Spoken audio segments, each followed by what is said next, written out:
النبی صلی اللہ علیہ وسلم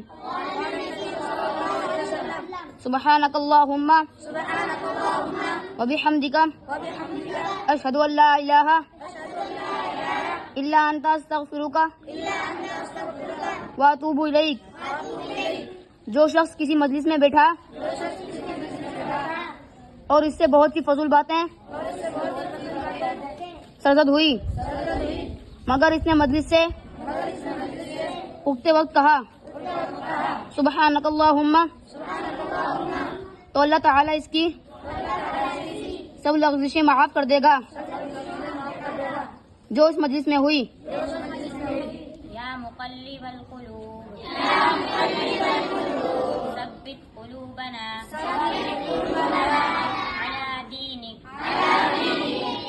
آمین یا رب العالمین۔